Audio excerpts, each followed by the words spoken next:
Human experimentation has been around for years, and people have accepted that it has happened in some capacity. What people have not accepted is the amount of human experimentation that the government has done on its own citizens over the course of history. The government has tried to cover up a lot of things throughout history, and sometimes their intentions have been pretty evil indeed. While the intentions may have been good at the time, sometimes their results were just as bad or worse than if they never took place at all. It may come as a surprise to many, but the government has conducted numerous experiments on its citizens with little regard to their well-being. Some of these studies have caused their participants physical and psychological harm, and some were even fatal to those who agreed to participate in them. In this video, we will discuss some most evil human experiments, but before do that, please subscribe Unimaginable and hit the bell icon for more updates. While the United States has a proud history of fighting for freedom and justice, many people fail to realize that atrocities have been committed in the name of science and progress. It may come as no surprise that some of the most evil human experiments that were conducted in the United States occurred in prisons and internment camps. The Nazis led the way with their gruesome experiments, but the United States was not far behind when it came to secret medical testing, vivisections, lobotomies, and other heinous acts of torture on prisoners and mental patients. U.S. government has conducted some pretty crazy and controversial experiments over the years, but there are some that stand out among the rest for their complete lack of morality. Here are the top 10 most evil human experiments the government tried to cover up. Number 10. Operation Whitecoat. Operation Whitecoat was a secret operation between 1950 and 1976 that used U.S. soldiers as test subjects for biological weapons agents, including anthrax, swine flu, and other lethal diseases. Many of these soldiers were Seventh-day Adventists who signed up in exchange for extra rations, regular rest, and weekend passes. It is estimated that 700 soldiers took part in Operation Whitecoat, and it is also estimated that at least 572 died within days or years of its completion. True accurate records are not available due to poor record keeping by government officials at that time. In 1986, when reports of radiation experiments on unsuspecting U.S. citizens surfaced, many victims of Operation Whitecoat contacted their families to discuss their experiences. Some even held reunions with fellow test subjects before they passed away from cancer and other ailments related to their participation in the program. Number 9. The Aversion Project. A series of experiments was carried out by Dr. Aubrey Levin. He was a South African psychologist who used aversion therapy to cure gay men of their homosexuality. Men were subjected to electric shocks when shown pictures or films of men engaged in sexual acts. It sought to cure homosexuality with electric shocks and nausea-inducing drugs. In one experiment, prisoners were forced to watch gay porn while wearing a device that delivered electric shocks every time they became aroused. In another experiment, male subjects were drugged and shown pictures of naked men while injected with nausea-inducing drugs to make them associate sexual arousal with pain and sickness. In other experiments, prisoners were forced to masturbate while watching gay porn or having sex with a prostitute, then given more electric shocks when they became aroused. Levin argued that his research was crucial because gay people could not be allowed to procreate if they remained deviant. The project was brought to light by Professor Rob Halkoff and was criticized by gay rights groups, but it is unclear whether any other repercussions came from it. A documentary detailing much of Levin work and its place in history, Pink Skin, Blue Skin, Antidote for South Africa Original Sin, was released in 2014. Number 8. Stargate Project. According to a CIA memo, Project Stargate began in 1978 when a U.S. Defense Intelligence Agency employee named Ingo Swann requested funding from an agency within to investigate his remote viewing experiments. Swann was already famous as part of an Army investigation into psychic abilities. After hypnotizing subjects and asking them what they had seen while they were out of the body, he concluded that human beings could leave their physical bodies and travel to other places on Earth and possibly elsewhere in just minutes. In one of many attempts to induce extrasensory perception in humans, U.S. intelligence agencies spent $20 million over 20 years on a project designed to give some recruits paranormal abilities like remote viewing, the purported ability to spy on people and events across time and space psychically. Allegedly, while government scientists were testing psychic Uri Geller, they discovered a new way of sending messages to each other using telepathy. The CIA then created 2 PSI units and tested subjects with LSD. They even tested Ronald Reagan for ESP, but he failed every test. Over 20 years later, despite having spent millions of dollars on attempts to learn how to capitalize on those extra-dimensional powers, nothing has come from Project Stargate, which is either a complete failure or a total cover-up. You decide. Number 7. Manchu Detachment 731. Brutal biological warfare program of Japan. Before and during World War II, Japan conducted numerous human experimentation programs that included biological warfare. Dr. Shiro Aishi, the father of Japanese biological warfare, headed one of these projects at Unit 731 in Pingfen, China. He and his colleagues tested various chemical and biological agents on prisoners from China and other countries until Japan surrendered in August 1945. Japanese officials destroyed many documents related to Unit 731 before Allied forces could capture them after World War II. It is impossible to know exactly how many people died under command of Ishii or how many were injured in his experiments. It is estimated, however, that more than 3,000 Chinese and Korean prisoners perished between 1932 and 1945 due to the work of Unit 731. In addition to testing biological weapons on live subjects, researchers also infected prisoners with diseases like cholera, typhoid fever, smallpox, plague, and anthrax. Some victims had limbs amputated or organs removed while still alive. Others were subjected to vivisection without anesthesia. The survivors who lived through these experiments, many of whom suffered serious health problems for decades afterward, were executed when Japan lost control of its research facilities in China after World War II ended. Number 6. Operation Northwoods. Operation Northwoods was a series of false flag proposals that originated within the U.S. government in 1962, just before the involvement of Cuba in a takeover attempt of communist Cuba. The proposals called for Central Intelligence Agency or other operatives to commit terrorism against American civilians and military targets, blaming it on Cuban President Fidel Castro, and using it to justify a war against Cuba. One part of Operation Northwoods read, "We could develop a communist Cuban terror campaign in Miami, other Florida cities, and even Washington." Another part stated, "Hijacking attempts against civil air and surface craft could continue as harassing measures condoned by the government of Cuba. It is possible to create an incident that will demonstrate convincingly that a Cuban aircraft has attacked and shot down a chartered civil airliner en route from the United States to Jamaica, Guatemala, Panama, or Venezuela. The destination would be chosen only to cause the flight plan route to cross Cuba. The passengers could be a group of college students off on a holiday or any grouping of persons with a common interest to support chartering a non-scheduled flight. An aircraft at Eglin AFB would be painted and numbered as a duplicate of a registered civil aircraft belonging to a CIA proprietary organization in the Miami area.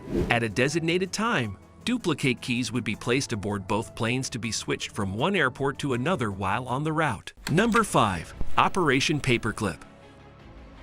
After World War II ended, U.S. intelligence officers brought Nazi scientists into American intelligence programs for their expertise in rocketry and medicine. This operation began in 1945 when then-President Harry Truman authorized a plan to bring selected German scientists and their families to America. They were known collectively as Operation Paperclip. Among them were some former Nazi Party members. But that was not a bar to entry. It is reported that as many as 1,600 of these scientists may have been former Nazis who had worked in concentration camps or had other shady histories. One of these scientists was Wernher von Braun, who was known for developing V-2 rockets for Germany during World War II before he became a U.S. citizen after Operation Paperclip started in 1945. Another was Hubertus Strughold, considered by some to be the father of space medicine because he developed life support systems for high-altitude flights and space travel while working on Nazi aircraft during World War II before becoming a chief scientist at NASA Space Task Group in 1960.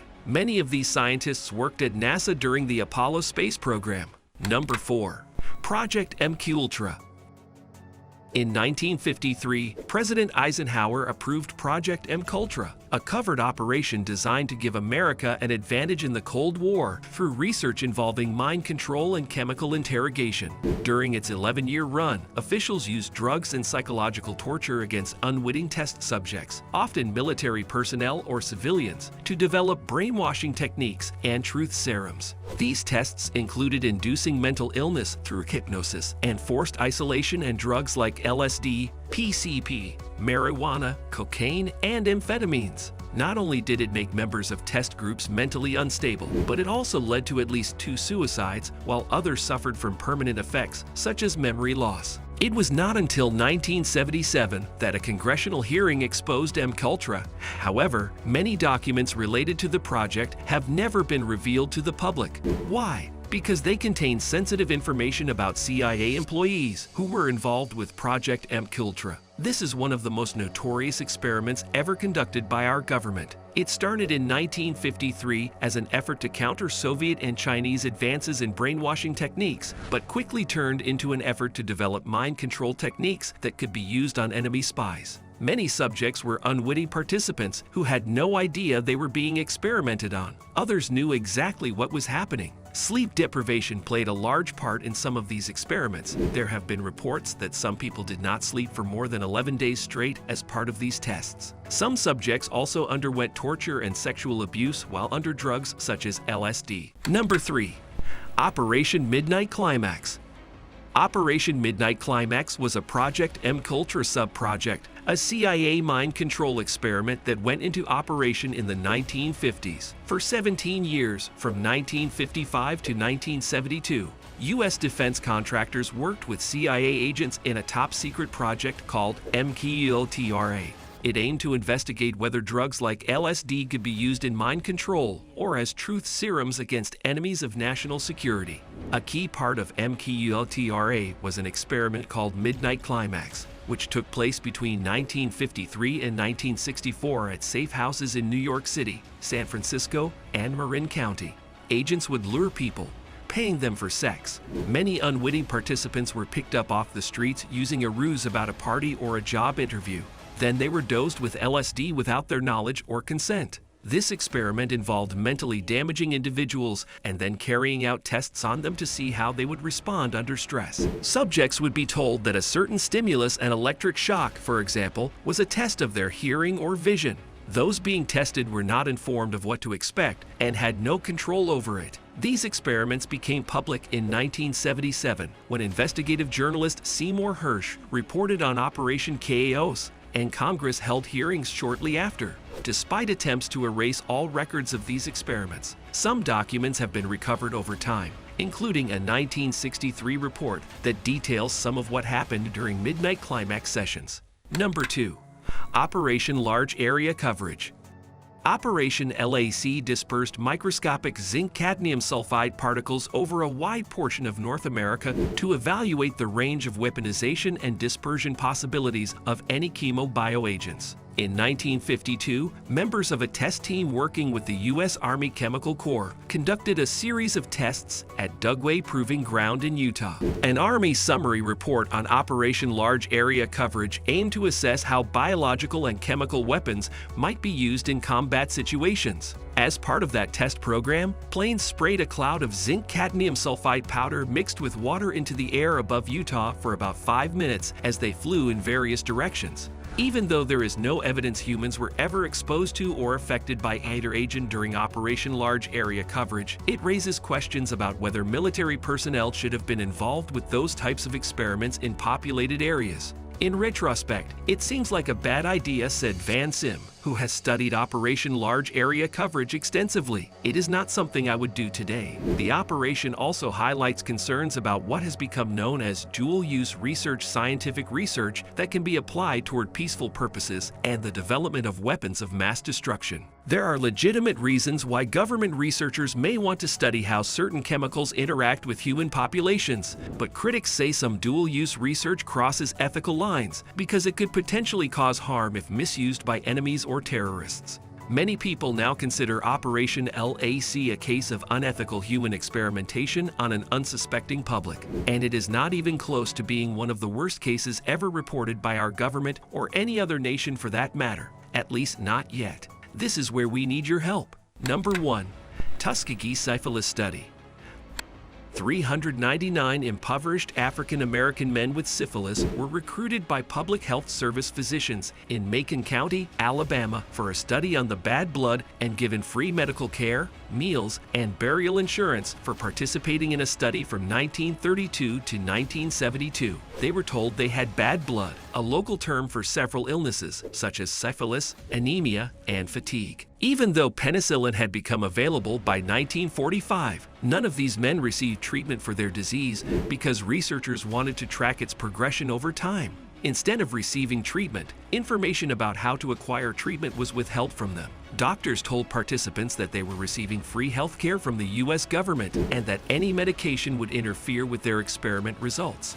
This blatant human rights abuse led to many deaths that could have been prevented had they been treated appropriately. Only after Peter Buxton blew the whistle on what he called an experiment without consent did President Bill Clinton issue a public apology to those affected in 1997. As expected, most men died of syphilis and related complications by 1957, when penicillin became widely available as treatment. Researchers followed the surviving men until 1972, when news of the scandal broke. The findings were finally released in 1997 and showed that none of the men had been cured of syphilis, and 40% had died directly from syphilis. The revelation sparked national outrage and prompted President Bill Clinton to issue a formal apology on behalf of the U.S. government in May 1997. "What was done cannot be undone," Clinton said, "but we can end the silence." Well, this is the end of the video. Thanks for watching the video. Make sure you like the video and subscribe this channel. See you next time.